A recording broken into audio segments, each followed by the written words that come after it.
제24장.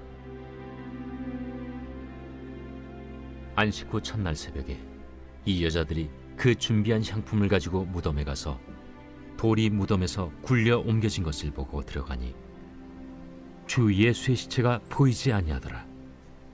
이로 인하여 근심할 때에 문득 찬란한 옷을 입은 두 사람이 곁에 섰는지라. 여자들이 두려워 얼굴을 땅에 대니 두 사람이 이르되, 어찌하여 살아있는 자를 죽은 자 가운데서 찾느냐? 여기 계시지 않고 살아나셨느니라. 갈릴리에 계실 때에 너희에게 어떻게 말씀하셨는지를 기억하라. 인자가 죄인의 손에 넘겨져 십자가에 못 박히고 제3일에 다시 살아나야 하리라 하셨느니라. 한데 그들이 예수의 말씀을 기억하고 무덤에서 돌아가 이 모든 것을 11사도와 다른 모든 이에게 알리니, 이 여자들은 막달라 마리아와 요한나와 야고보의 모친 마리아라. 또 그들과 함께 한 다른 여자들도 이것을 사도들에게 알리니라. 사도들은 그들의 말이 허탄한 듯이 들려 믿지 아니하나 베드로는 일어나 무덤에 달려가서 구부려 들여다보니 세마포만 보이는지라. 그 된 일을 놀랍게 여기며 집으로 돌아가니라. 그날에 그들 중 둘이 예루살렘에서 25里되는 엠마오라 하는 마을로 가면서 이 모든 된 일을 서로 이야기하더라. 그들이 서로 이야기하며 문의할 때에 예수께서 가까이 이르러 그들과 동행하시나 그들의 눈이 가리어져서 그인 줄 알아보지 못하거늘 예수께서 이르시되, 너희가 길 가면서 서로 주고받고 하는 이야기가 무엇이냐? 하시니 두 사람이 슬픈 빛을 띠고 머물러 서더라. 그 한 사람인 글로바라 하는 자가 대답하여 이르되, 당신이 예루살렘에 체류하면서도 요즘 거기서 된 일을 혼자만 알지 못하느냐? 무슨 일이냐? 나사렛 예수의 일이니 그는 하나님과 모든 백성 앞에서 말과 일에 능하신 선지자이거늘 우리 대제사장들과 관리들이 사형 판결에 넘겨주어 십자가에 못 박았느니라. 우리는 이 사람이 이스라엘을 속량할 자라고 바랐노라. 이뿐 아니라 이 일이 일어난 지가 사흘째요. 또한 우리 중에 어떤 여자들이 우리로 놀라게 하였으니 이는 그들이 새벽에 무덤에 갔다가 그의 시체는 보지 못하고 와서 그가 살아나셨다 하는 천사들의 나타남을 보았다 함이라. 또 우리와 함께 한 자 중에 두어 사람이 무덤에 가 과연 여자들이 말한 바와 같음을 보았으나 예수는 보지 못하였느니라. 미련하고 선지자들이 말한 모든 것을 마음에 더디 믿는 자들이여, 그리스도가 이런 고난을 받고 자기의 영광에 들어가야 할 것이 아니냐? 이에 모세와 모든 선지자의 글로 시작하여 모든 성경에 쓴 바 자기에 관한 것을 자세히 설명하시니라. 그들이 가는 마을에 가까이 가매 예수는 더 가려 하는 것 같이 하시니 그들이 강권하여 이르되, 우리와 함께 유하사이다. 때가 저물어 가고 날이 이미 기울었나이다. 이에 그들과 함께 유하러 들어가시니라. 그들과 함께 음식 잡수실 때에 떡을 가지사 축사하시고 떼어 그들에게 주시니 그들의 눈이 밝아져 그인 줄 알아보더니 예수는 그들에게 보이지 아니하시는지라. 그들이 서로 말하되, 길에서 우리에게 말씀하시고 우리에게 성경을 풀어주실 때에 우리 속에서 마음이 뜨겁지 아니하더냐? 곧 그때로 일어나 예루살렘에 돌아가 보니 11 제자 및 그들과 함께한 자들이 모여 있어 말하기를, 주께서 과연 살아나시고 시몬에게 보이셨다. 두 사람도 길에서 된 일과 예수께서 떡을 떼심으로 자기들에게 알려주신 것을 말하더라. 이 말을 할 때 예수께서 친히 그들 가운데 서서 이르시되, 너희에게 평강이 있을지어다. 그들이 놀라고 무서워하여 그 보는 것을 영으로 생각하는지라. 예수께서 이르시되, 어찌하여 두려워하며 어찌하여 마음에 의심이 일어나느냐? 내 손과 발을 보고 나인 줄 알라. 또 나를 만져보라. 영은 살과 뼈가 없으되 너희 보는 바와 같이 나는 있느니라. 이 말씀을 하시고 손과 발을 보이시나 그들이 너무 기쁨으로 아직도 믿지 못하고 놀랍게 여길 때에 이르시되 여기 무슨 먹을 것이 있느냐? 이에 구운 생선 한 토막을 드리니 받으사 그 앞에서 잡수시더라. 또 이르시되 내가 너희와 함께 있을 때 너희에게 말한 바 곧 모세의 율법과 선지자의 글과 시편의 나를 가리켜 기록된 모든 것이 이루어져야 하리라 한 말이 이것이라. 이에 그들의 마음을 열어 성경을 깨닫게 하시고 이같이 그리스도가 고난을 받고 제3일에 죽은 자 가운데서 살아날 것과 또 그의 이름으로 죄 사함을 받게 하는 회개가 예루살렘에서 시작하여 모든 족속에게 전파될 것이 기록되었으니 너희는 이 모든 일의 증인이라. 볼지어다 내가 내 아버지께서 약속하신 것을 너희에게 보내리니 너희는 위로부터 능력으로 입혀질 때까지 이 성에 머물라. 예수께서 그들을 데리고 베다니 앞까지 나가사 손을 들어 그들에게 축복하시더니 축복하실 때 그들을 떠나 하늘로 올려지시니 그들이 그에게 경배하고 큰 기쁨으로 예루살렘에 돌아가 늘 성전에서 하나님을 찬송하니라. 오늘 누가복음 마지막 장인 24장 말씀은 예수님의 부활 사건과 부활하신 예수님께서 제자들을 만나는 장면, 그리고 하늘로 승천하시는 장면이 기록되어 있습니다. 예수님께서 십자가에 달려 죽으시고 무덤에 들어가신 지 3일째 되는 주일 새벽에 막달라 마리아와 여인들은 예수님의 무덤에 찾아갔습니다. 시신에 향료를 발라 드리러 간 것입니다. 그런데 무덤은 비어져 있었고 갑자기 등장한 두 천사는 이렇게 말합니다. 어찌하여 살아있는 자를 죽은 자 가운데서 찾느냐? 여기 계시지 않고 살아나셨느니라.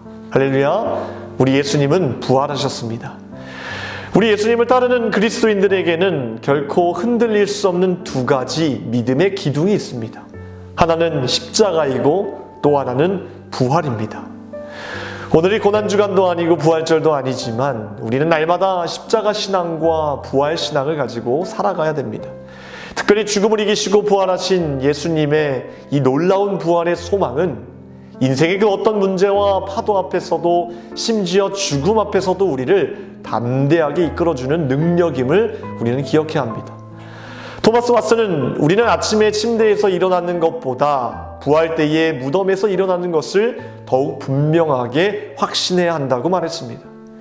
우리가 밤에 잠자리에 편안하게 누울 수 있는 것은 분명히 내일 아침에 다시 눈 뜰 것을 믿기 때문이고 더 개운하고 맑은 정신으로 오늘보다 더 좋은 날을 맞을 것을 믿기 때문입니다. 이처럼 우리 그리스도인들은 죽음 이후에 부활이 분명히 있다는 것을 믿고 믿음이 있는 자처럼 살아가야 될 줄 믿습니다. 영원한 천국의 삶이 보장되어 있다는 것을 믿기 때문에 죽음을 두려워하지 않는 그런 믿음을 소유해야겠습니다. 죽음을 이기시고 승리하신 예수님이 나의 예수님이 아니라면 그 인생 얼마나 괴롭겠습니까? 이 땅에서의 괴로움과 고통에 끝이 없다면 과연 우리는 이 땅에서 버티고 견딜 수 있겠습니까? 그러나 우리 그리스도인들에게는 고통의 끝이 있습니다. 예수님께서 고난을 이기시고 승리했듯이 우리 인생 가운데 반드시 승리가 있습니다. 죽음마저도 이기신 예수님께서는 우리에게 영원한 생명을 허락하여 주셨습니다. 그러니 우리에게는 두려움이 없는 줄 믿습니다. 부활을 믿는 자들에게 주시는 특권입니다.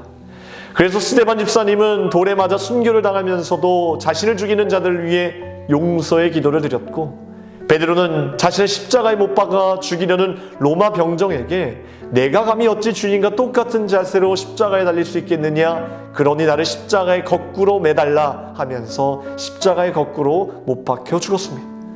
바울은 목이 잘리는 참수형을 당하면서도 하나님을 찬미하였고, 초대교회 성도들은 콜로세움에서 사자의 밥이 되고 육신이 불에 태워지면서도 마라나타 오 주여 오시옵소서, 오셔서 우리를 구원해 주시옵소서라고 찬양했던 것입니다. 주기철 목사님도 일본 헌병에게 손톱 발톱이 다 뽑히는 고문을 당하고 순교를 당하면서도 주님은 나를 위해 십자가를 지셨는데 내가 오늘 어찌 주님을 배신하리요 하면서 당당히 죽음을 선택했고, 손양원 목사님 또한 두 아들을 죽인 원수를 양자로 입적해 자기 아들로 삼았고 결국엔 자신도 두 아들을 쫓아서 순교를 당하셨습니다. 이들 모두는 죽음을 두려워한 것이 아니라 오히려 죽음을 조롱하였고 죽음을 비웃었습니다. 그 이유는 단 한 가지, 영광의 부활을 믿었기 때문입니다. 여러분들에게도 이러한 부활의 신앙이 살아있기를 간절히 축복합니다. 그런데 저는 오늘의 말씀을 묵상하면서 이 부활의 신앙만큼 중요한 것이 있음을 깨닫게 되었습니다. 복음서를 읽어보면 예수님께서 죽으신 금요일 날 벌어진 일들과 그리고 무덤을 이기시고 부활하신 일요일에 일어난 일들에 관한 이야기가 넘쳐납니다. 그런데 토요일에 대한 기록은 어디에도 없습니다. 토요일은 중간에 낀 이상한 날이며 절망과 기쁨의 중간이고 어둠과 빛의 중간이기도 합니다. 제자들에게도 이 날은 예수님과 함께했던 시간들 속에서 가장 무력한 날이자 앞으로 무엇을 어떻게 해야 할지를 생각조차 할 수 없었던 그런 날일 것입니다. 그리고 실제로 토요일에는 아무 일도 일어나지 않습니다.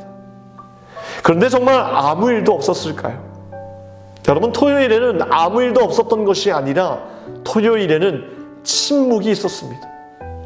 우리 삶의 절망과 어둠이라는 금요일을 맞닥뜨리는 순간 우리는 단지 내 삶의 부활의 기쁨인 일요일이 사라진 것에 대해 하나님을 원망하고 좌절하고 자신을 자책하기보다는 토요일이라는 침묵의 때가 나에게도 주어졌다는 사실을 받아들이고 우리는 그 안에서 기다릴 줄 알아야 한다는 것입니다. 우리는 기다릴 수 있습니다. 하나님의 침묵과 부재 안에서도 충분히 그분과 함께 일할 수 있고 질문할 수 있으며 울면서 하나님께 하소연할 수도 있습니다. 욥기, 하박국, 시편은 어쩌면 토요일의 시입니다. 그들도 하나님이 없는 것처럼 느껴져서 괴롭고 두렵고 무섭지만 기다렸습니다. 일요일을 말입니다. 고대의 한 설교의 이 이상한 토요일을 이렇게 표현하였습니다. 오늘 이 땅에 무슨 일이 벌어진 것입니까? 온통 침묵뿐입니다. 침묵과 정적뿐입니다.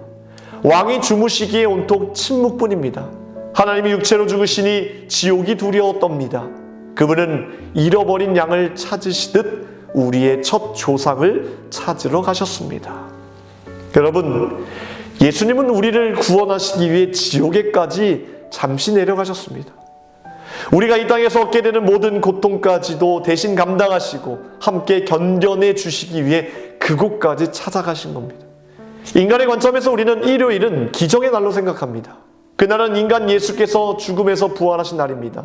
하지만 천국의 관점에서 보면 정작 위대한 기적의 날은 토요일이 아닐까요? 토요일의 기적은 만왕의 왕이신 하나님이 죽어 무덤에 누워 계신 일일 것입니다. 예수님은 자신의 힘을 가지고 사람들을 굴복시킨 것이 아니라 죽음을 받아들여 그 죽음으로 세상의 모든 죄와 권세를 굴복시키셨습니다.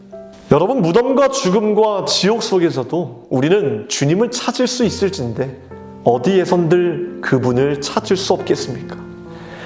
우리 인생에 만약 토요일이 찾아온다면 기쁨으로 감사로 기다리시기 바랍니다. 무덤에 누워 계신 예수님을 바라보시길 바랍니다. 그리고 일요일 부활의 아침을 만났을 때 더욱 주님께 감사하시기를 주님의 이름으로 축복합니다. 오늘 목요일 새벽에 함께 기도할 공동기도 제목은 다음 세대 또 가정을 위해 기도하겠습니다. 아이들이 예배 자리를 떠나지 않게 해달라고, 다음 세대가 세상의 죄에 물들지 않고 믿음으로 자라나게 해달라고, 가정의 예배가 회복되기 위해서 우리 이를 위해서 함께 기도하겠습니다. 기도하겠습니다. 하나님, 죄와 사망의 권세를 이기시고 부활하신 예수님이 나의 예수님이심을 믿습니다. 우리가 금요일 또 거룩한 부활의 아침을 만을 소망하는 것이 아니라 때로는 하나님의 침묵 속에서도 주님을 바라볼 수 있는 믿음을 허락하여 주시사 그 안에서도 주님과 함께 동행하며 기다리며 주님의 그 뜻을 헤아려 알 수 있도록 주님 인도하여 주시옵소서. 우리에게 가장 큰 귀한 기적의 순간 토요일 주님과 기도하는 시간임을 믿사오니 오늘 이 시간에도 주님께 부르시어 기도하는 제목들마다 주님께서 귀한 것으로 응답하여 주시며 그때를 기다리기에 조금도 조급한 마음 갖지 않도록 우리에게 믿음과 용기를 더하여 주시옵소서. 우리 다음 세대 주님의 아이들, 주님의 자녀들 축복하여 주시고 믿음 잃지 않도록 주님 인도하여 주시옵소서. 하나님 교회와 세우신 주의 사자 목사님 강건하게 붙들어 주시며 성령의 충만함으로 채워 주시옵소서. 모든 것 감사드리오며 우리를 구하신 예수 그리스도의 이름으로 기도하옵나이다. 아멘.